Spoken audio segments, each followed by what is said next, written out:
Blog Talk Radio. Hello, everyone. I'm Alan Pockhotter, and you're listening to Call Talk for August 8th, 2018. Today's topic is the power of an effective feedback loop. If you are listening live, we invite you to be part of the show and ask questions. Here's how you do that. Email me at calltalk@benchmarkportal.com. I want to remind everyone that all of our shows are archived and available to listen to at benchmarkportal.com any time of the day. And now I would like to introduce the host of Call Talk, Bruce Belfiore.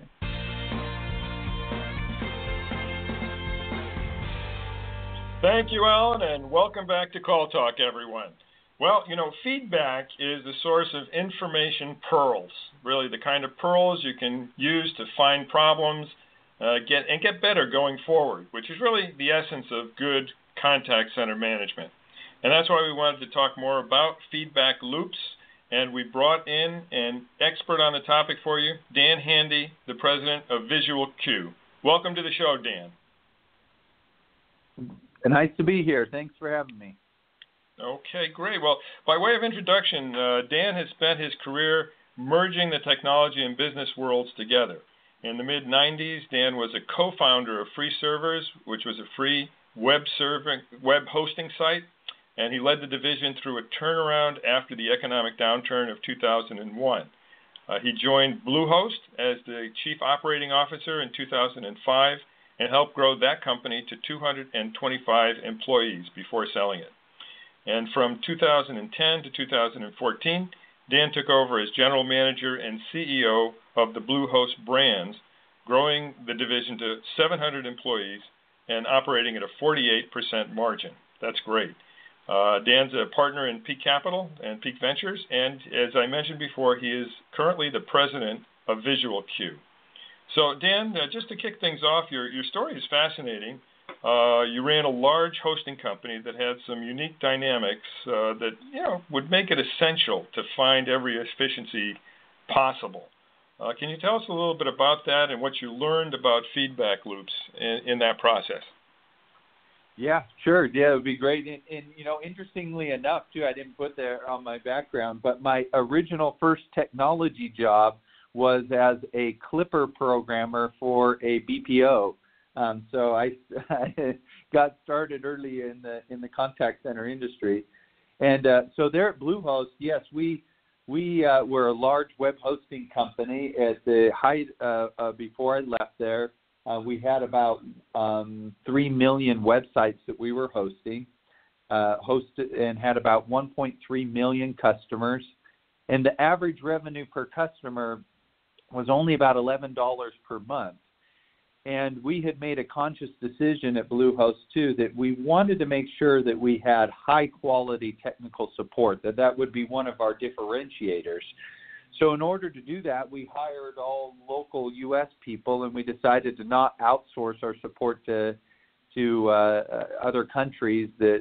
And so that meant our level 1 tech support agents made $15 an hour, plus benefits, plus rent, and all the other things that go into it. So a fully burdened agent was quite expensive to us. So you can imagine with only $11 average revenue per month, then and our agents costing us upwards of $40,000 maybe around a fully burdened agent, then, of course, efficiency had to be at the heart of everything that we did. And so we had built a culture of efficiency there to try to be profitable, and we were able to be very successful with that, but it wasn't easy.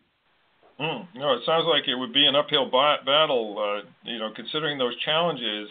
How were you able to get to 50% profitability in the organization, and how did feedback loops help you do that?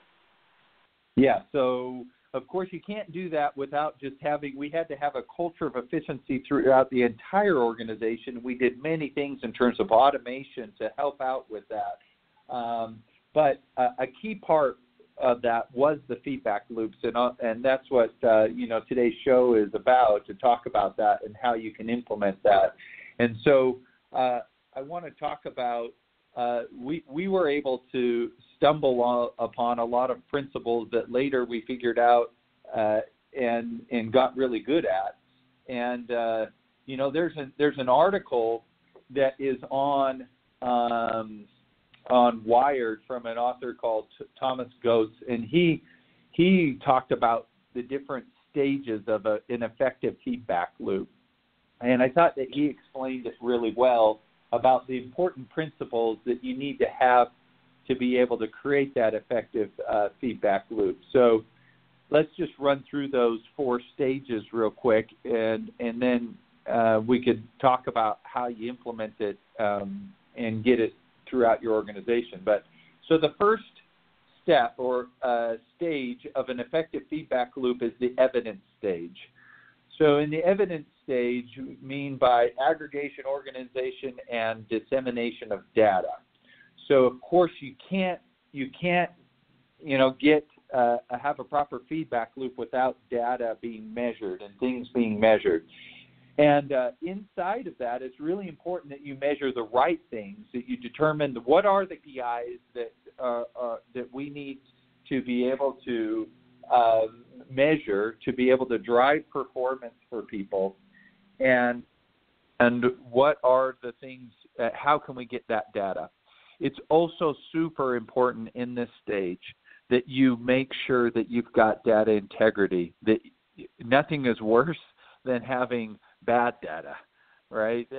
And then if you start disseminating that bad data, then people lose trust in the data. So first off, make sure that you're getting your tools right. Now, at Bluehost, what we had to do back in those days, then I used some programming resources to be able to pull the data straight from the switch, straight from the CRM and other places, to be able to aggregate all of the data together and be able to share that and disseminate that throughout the organization. Mm-hmm. So we would actually send out a daily email that showed everyone's performance grouped together by team so that everybody could see where they stand within their team. And we felt it was important to measure within teams because teams have different functions, right?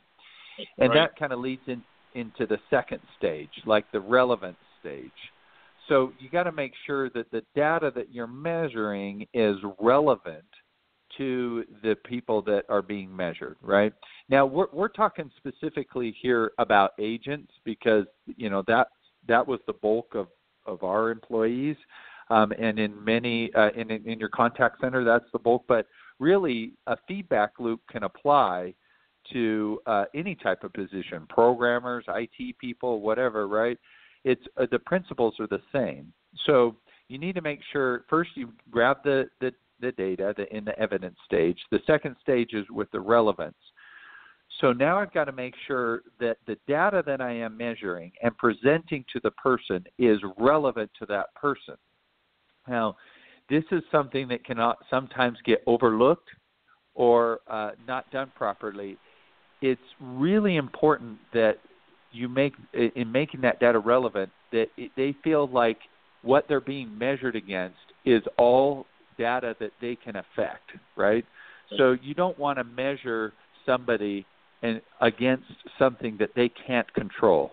Everything needs to be within their control. So, like, for example, a frontline agent can control number of calls that they're taking or per time spent in after-call work or their schedule adherence. There's things that they can control that is completely within their control, but there's other things that wouldn't be within their control. So making sure that it's relevant to them. That's a really critical part. Yeah. So I think that's something that really needs to be underlined. I think that, Dan, that's an excellent point. It really needs to be underlined that when we're talking about data, it needs to be something that is actionable by the person, which means it's under their control. Yes. Because otherwise it's data that goes on the shelf or is good for somebody else, but that you really don't have any impact on. So understanding that is absolutely key. Couldn't agree with you more. Yeah, sorry, please go ahead. Or also it can be it can also be really frustrating to somebody if it's seen as a company goal, but they don't have any tie or control to that, that it's not something that they can affect. So it's really important that it can affect it. So third stage is the consequence stage. So as this information is being measured, it's relevant to then the individual person, that there obviously that there needs to be built-in consequences, or that it drives towards action, right? And so now those consequences don't necessarily have to be something negative or bad, but with those in that consequence stage, though, as the information is available and visible to all, then they can take action to be able to change that. And so with the information in that stage, too, it's important that people have a sense of what they can do and what opportunities they have to act on that. So also, as supervisors or managers are aware of the performance and being measured and everything, then they can help shepherd through that process the potential consequences. So the consequences may be, hey, I'm having a hard time with long calls, so I need some training or some help on how do I shorten my calls a little bit so that I can be more effective. Or whatever that part is, right? So that's the part of being able to consequence, not consequence in terms of, hey, you're fired, like those are obvious consequences, but consequences in terms of leading towards improvement. So it's sort of like the therefore. It's sort of like the therefore. You know, once you've understood things from the second stage, what is the therefore? What then happens in order to make things better or to press the advantage, whatever it happens to be? I gotcha. Yep. That's right. And then the last stage, which leads right into that, is the action stage. So, okay, now I've measured it. I see how it's relevant to me. I see the therefore is a great way to put it, is in the consequence stage. And so now the last is, okay, so what exactly do I need to do? And so if you're measuring all of those things properly and you're giving them feedback and context, and the supervisors also are aware of all of that, then you can create specific action plans to be able to help people improve their performance, to be able to move towards the purpose of whatever the goal of the organization or the individual is. So that entire feedback loop to be able to help the person be aware of their behavior and adjust their behavior towards the company goals and expectations. No, that's great information, Dan. And I just wanted to tell our listeners that the article that Dan was referring to is by Thomas Goetz, and the last name there is spelled Goetz. And it's something he wrote for the website Wired. So feel free to look that up and soak that in for yourself. And as you were talking, Dan, it occurred to me that right now I happen to be completing an on-demand course for workforce management. And it also has the same kinds of stages that are so important. So, for instance, we call the gathering stage would be the evidence stage. Yep. And making sure that you gather the data, making sure that data is good data, because, garbage in, garbage out certainly is something that can have a huge impact here. And then, the second stage is relevance, and where you actually say, okay, what do I do with this data? And who is it relevant for? And that kind of is a little bit like the forecasting stage, just to make it maybe more relevant to some of our listeners. And where you actually, do something with it that's going to be important, which is trying to figure out what the future is.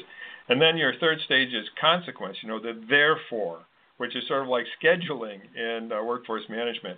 And you turn the useful information that you got from the previous stage, right? In your case, the relevance stage, or in the workforce management stage, the forecasting stage, into actionable data, right? And that's the consequence, the therefore, right?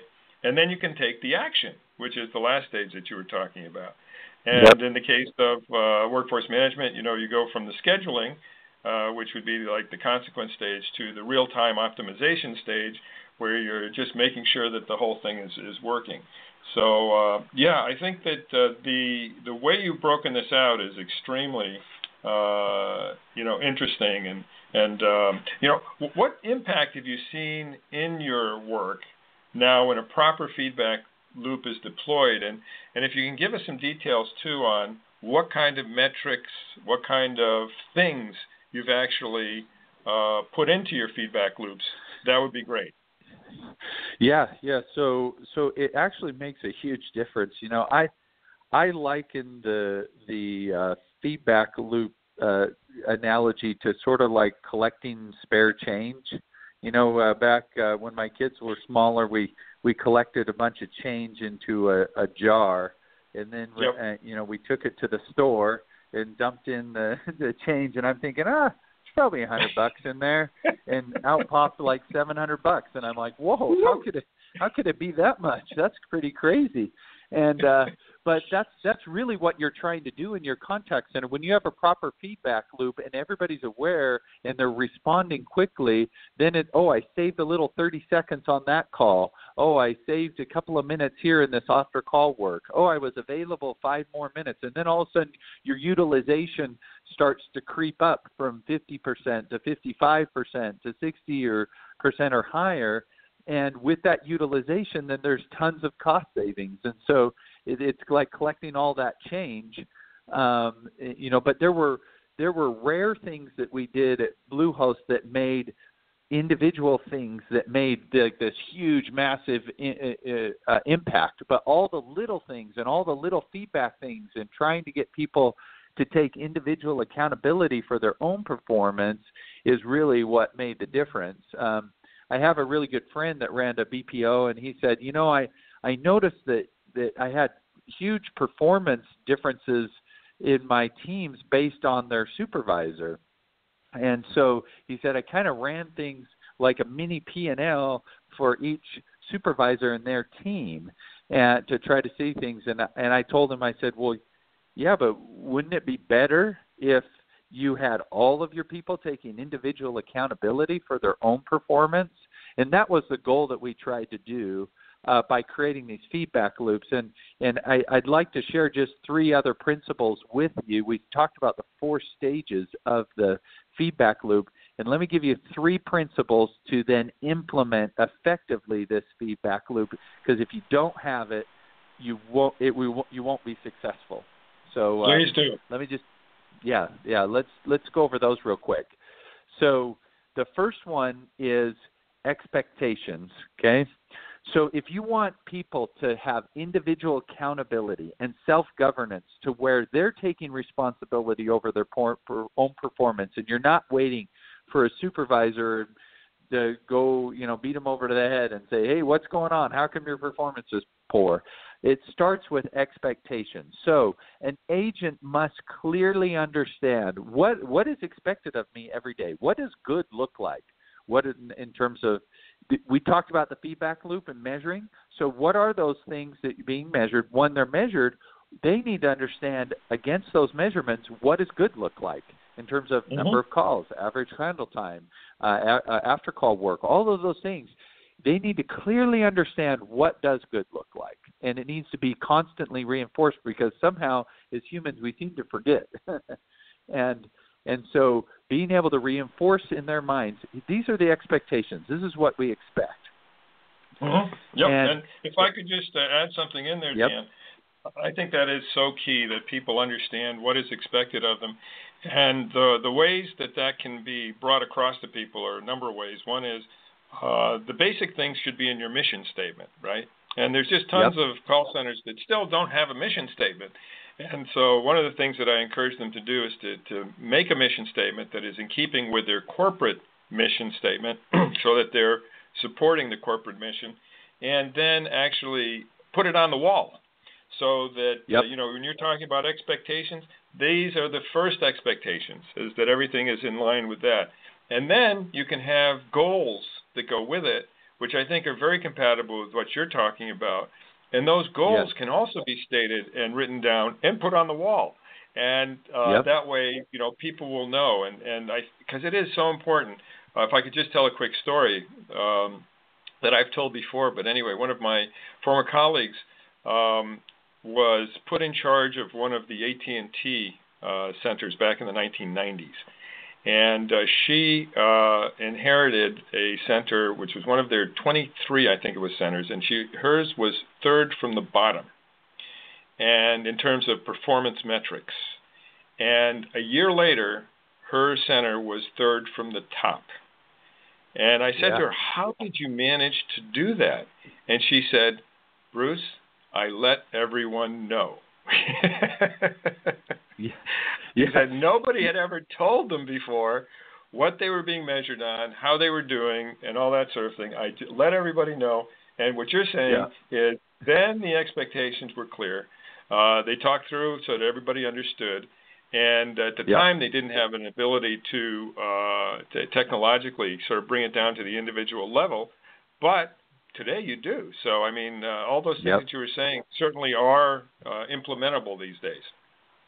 Yeah, it's. I have a similar story too. I went a couple of years ago. I went and was helping a portfolio company that was growing crazy fast. They grew from 20 employees to 200 employees in a year and a half. And when I went over to help them out and was looking in their support department, and I noticed that the response time over chat was like 2 hours on average, and I'm like, this is unacceptable. Did you guys know this was this was going on? And all I did was go over to the support group, pulled them together, said, guys, help me understand. What are our processes here? What is the expectation? What should a customer, if you were a customer, what would be an expected wait time and everything? So we talked about that, and I said, well, what goal can we have in the short term to be able to fix this? And I said, well, let's see if we can get down to 5-minute response times. So without changing, I just reiterated the goal. Every morning went over there and said, how we doing? Remember, we want to be under 5 minutes, like response times to the customers. In 3 days, we went from 2-hour response times to 5-minute response times. Then we said, okay, 5 minutes is nice, but that's not good enough. What about under a minute? Well, 3 days later, we were under a minute response times. We didn't change the staff. The only thing we did was change expectations of like what's acceptable, what's good, and what does good look like. So a similar story in the power of expectations. A fun exercise would be go talk to your management level and say, hey, what does good look like for our agents, and what should our expectations be, and what should our service levels be? And then go all the way down the chain, down to pull a few individual frontline agents off, in your office and ask them, what does good look like for your position? How do you know you're doing a good job on a daily basis, and what are we expecting out of you? And see what kind of answers you get. It would be very telling. Oh, it's great. The management, by walking around and talking to people that way and finding out what the response is, that's wonderful. And that story about getting chat down from 2 hours to 5 minutes to 1 minute, I want to write a case study on that, Dan. That just sounds really good. Both for the results, but also how you got the results. I mean, that's really the fascinating part and the instructive part there. That's really great. And you can't always do that because sometimes it's also a function of volume and other things, and people worked a little more hours, and we found ways to just make it more efficient. But the point is that the biggest problem there was just there were no expectations, so people were kind of answering, and they were kind of jumping, hopping between different duties and stuff. So just aligning and say, no, we got to give the customers this kind of service levels, then it really helped fix that. So that's great. So this is another great example of the feedback loop. So number one principle in implementing this 4-staged effective feedback loop is expectation. They need to know what is expected out of them. Number 2 principle in terms of creating individual accountability. And what's great is that with this small support team, like that in this latest example that I'm giving you, what's great is that people love to take accountability. They were coming back to me every day. Hey, we had another idea. If we did this, or if we tweak this thing over here, whatever, we think we can answer people faster, or we could see the issues quicker. And so now the second principle is awareness and measurement. So we talked about measurement in the feedback loop stage. Well, now you've got to make sure that, and we talked about getting the information to them, that's this awareness stage. So they need to understand, and they need to see, oh, well, this is what happened yesterday. Hey, good job, guys. We went from 2 hours the day before to 20 minutes. That's great. So that's an improvement. Now let's keep going. So the awareness part, it needs to be visible to the individual agent and, like we talked about, relevant to them, the things that they can affect, right? And then the last piece of this, the third principle that is ultra critical, that measurement and awareness needs to be transparent throughout the organization so that other people can see it and they know that it's not just visible to them, but it's visible to everyone else. So it helps create that accountability. I have a really great example that all of us are familiar with that could show you the power of this exact these three principles. I'm sure all of you have been, driven down a street where they have the speed limit sign, and underneath the speed limit sign or on a little stand next to it, they have a radar that shows you your speed, right? Yep. Yes. You've seen those before, right? Yes. So that is these exact three principles, okay? So the speed limit sign itself sets the expectation, right? And in case it was unclear, we've all driven down a road where we're like, gosh, I'm really not sure what the speed limit is on this road. Well, now speed limit sign tells me 25 miles per hour. It's clear, ultra clear. I know the expectation. Okay, now I've got measurement of my speed. And I'm seeing it right on that screen. So in case I wasn't looking down at my dashboard on my car and know how fast I'm going, I'm seeing it right in my face right now. Oh, I'm going 45 in 25, right? And then the third piece of that is I know everybody else around there can see that I'm going 45 in that 25 also, right? Now, the interesting thing about those speed limit things, did you know I looked up a study? They show that people will slow down with those radar things up to 80% of the time. It affects behavior 80% of the time. And everybody knows that from those speed limit signs, you don't get a ticket. Everybody knows you won't get a ticket, right? So it's not like there's some huge negative consequence, so I got to slam on the brakes. It's only awareness and accountability. It's just showing everybody that, hey, this is your speed, this is your performance against the expectation, and everybody can see it. And that alone improves performance by 80%. That's fabulous. I mean, conceptually, it's all very clear, and in terms of the tools, having scorecards that are the metrics for the loop, having the processes for it, very, very important. Well, we're starting to get toward the end of the hour, so I'd like to ask Alan if he's got any questions for Dan from the audience. Yes, we got a couple questions here. The first question is from Jen. How were you able to get the necessary data to get relevant information to your agent? Yeah, so that's an awesome question, and that can be tricky, especially when you don't have great programming resources like at the different organizations that I've worked at, and in particular in Bluehost, we had to spend a lot of time and effort in terms of making sure that we were pulling the data. Now, we would primarily pull, so that it depends on what you're measuring, but obviously if you're talking about frontline agents, you're going to have to get things out of your switch.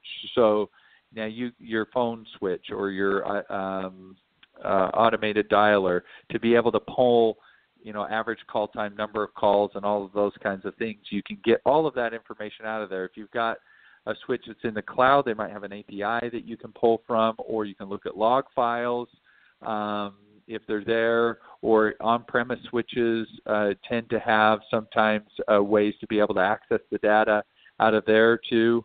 And then usually you've got data maybe about sales data that's important, or other important data that might come out of your CRM, and being able to pull the data out of there. But you're going to need some IT help. You're going to need somebody to be able to pull that data out and aggregate it into one place that then you can disseminate that data from.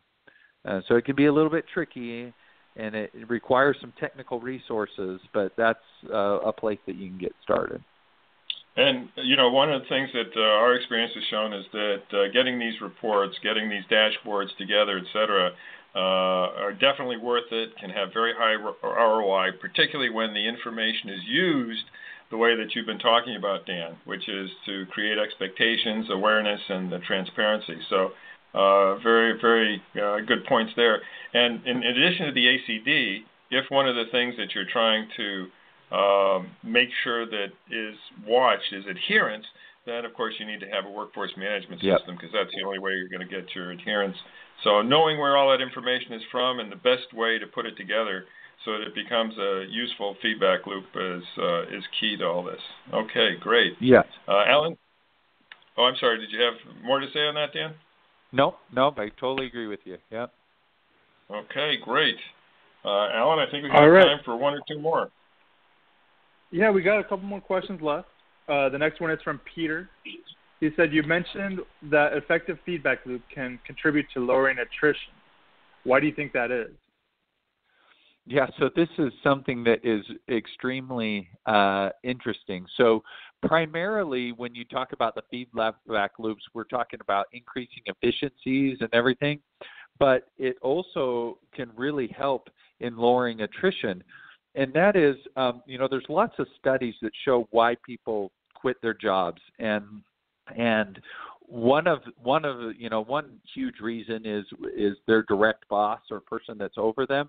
But one of the primary drivers of why a person leaves their job is back to that thing that we talked about, expectations, that they don't understand what the expectations are, and they don't understand how to succeed in their job. So they feel frustrated. They don't feel like they can't succeed. And so every day is just like horrible for them, feeling like, man, I'm either a failure or I just don't know how to succeed in my job. And so they give up and move on to something else. So when you create that effective feedback loop, and we go back to what we talked about, the principles of expectation, and then we talked about the stages of helping to be able to figure out, when you've got that data, the supervisors can work with their people and they can say, hey, look, I can see here where if we improve this part of your performance, then you're going to be doing great for us. And you can give them specific feedback instead of just saying, hey, you're not taking enough calls, or hey, your utilization isn't good enough. Well, help them figure out why it isn't good enough, set that expectation, and help them figure out how to succeed. And your attrition will go down significantly because people feel like they can succeed. They know what you expect. You help them get there, so it actually can make a huge difference in attrition. One of the things, if I could add this, we did a study of over 5,000 agents in North America, and the results were really very, very interesting in terms of what the satisfiers and dissatisfiers are for agents. And coming at the bottom of the heap in terms of areas that they are not satisfied with, included communication, work schedule, work recognition, and value/appreciation.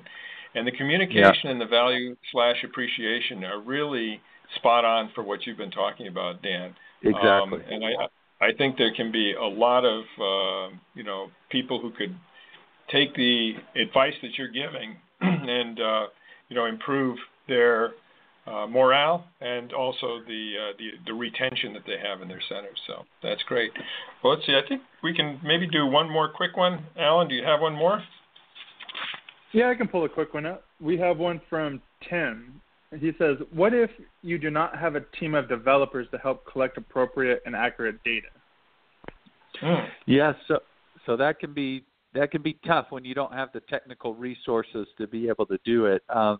So a few things on that. One is sometimes there are consulting groups or other places where they can help pull that data for you, and they can help be able to get that information for you and aggregate it. There are multiple places like that.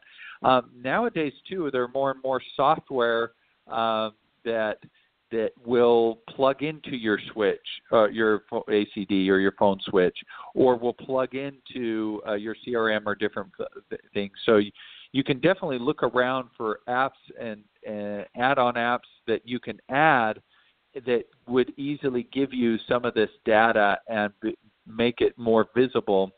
And there are dashboarding apps and other things that can aggregate that data together to really help you out. So depending on what technology stack you have and what you're using, there are things that can work almost out of the box, and there's also people that you can consult with that maybe have done this and can pull it for you and set it all up. But it is a challenge without much technical resources. Yep. No, I would agree with everything that you said on that one, Dan. So, okay. Well, unfortunately, because this has been a great episode, we're at the end of our time. So, ladies and gentlemen, Dan Handy of Visual Q, we really appreciate your having joined us. Are there any final words that you'd like to leave with us before we hand things over to Alan to say goodbye? I really appreciate you having me on. I love talking about these things. It's a lot of fun to try to grow businesses and the challenges and difficulties that are involved with that. And so wish everybody the best of luck in implementing some feedback loops. Okay. Thank you very much, Dan. Great session. And now over to you, Alan, to wrap things up. Thanks again to Dan and Bruce Belfiore for your insightful discussion on today's show. Be sure to join us next month for another great show, or look at our huge selection of archived shows and topics at BenchmarkPortal.com. Then click on Call Talk, where you'll find over 8 seasons of this show. From all of us here at Benchmark Portal, keep those headsets steady and your fingers ready. This is Alan Pockhotter signing out. Have a great day.